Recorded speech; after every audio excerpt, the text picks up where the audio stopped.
In the conducting interpretive considerations portion of this video, I want to talk about the theme and each successive variation in order. Regarding the theme, the tempo is marked con moto quarter equals 96, yet many take tempos that are much slower than that. I suggest that conductors try to stay within 4 to 8 beats of this tempo, just to try to keep things moving and to kind of stick with what John Barnes Chance is suggesting.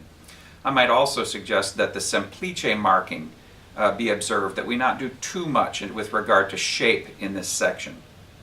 And the final bar of the theme, the timpani has a note that is struck, and on occasion I've heard bands, the timpanist will play this as a roll.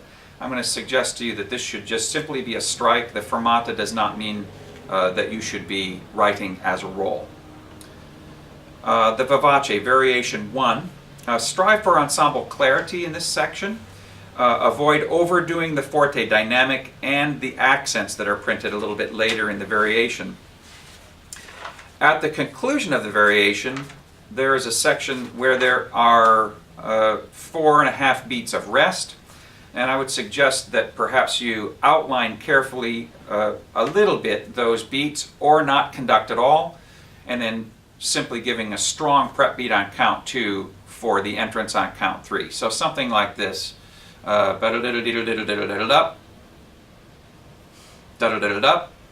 no conducting at all.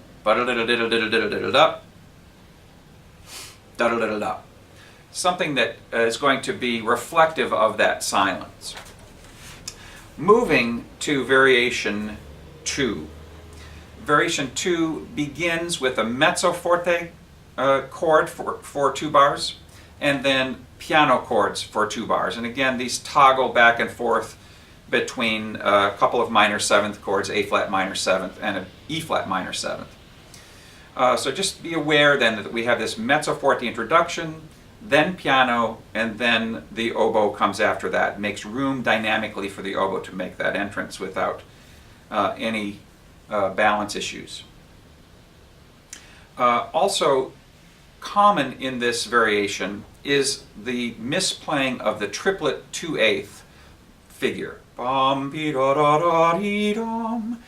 Very often the triplet will become compressed, being some semblance of almost 2/16 and an eighth.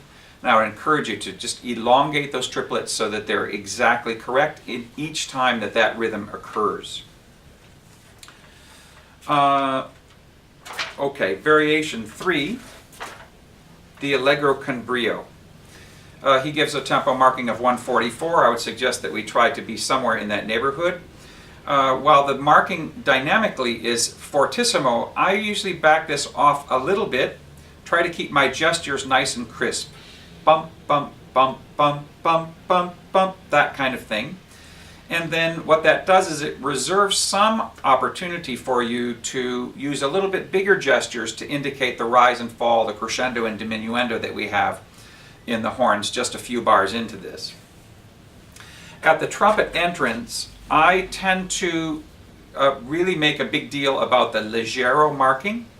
And in some of the earlier printings, the parts, the leggero marking, and maybe even in the score, leggero is missing. So make sure that you are playing with a light, upward impulse kind of style. And then those that are simply playing the interruptive notes, the briam in the woodwinds and snare drum, that you can make a deal of those gesturally. Brum, diddle-a-dum, diddle-a-dum, diddle-a-diddle-a-diddle-a-dum, diddle-a-diddle-a-diddle-a-dum, diddle-a-dum, briam, briam, briam. So you can make a big deal of those particular gestures. Everything else I would use smaller gestures so that those hits kind of come at, act a little bit as being interruptive. At 140, make sure that you're checking all accidentals in the trombones, as that can be sometimes an issue with all those sharps, especially the A sharps in the second trombone. And try not to compress the 3/8 figure. Bom, biddle-a-dum, diddle-a-dum. For some reason in this section, the woodwinds like to compress those, so make sure that those are full USDA grade A eighth notes.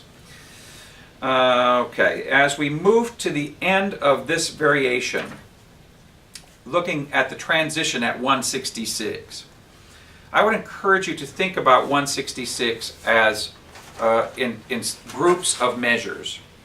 And the first group is a group of 3 measures that begins with the snare drum forte piano crescendo over the course of 3 bars.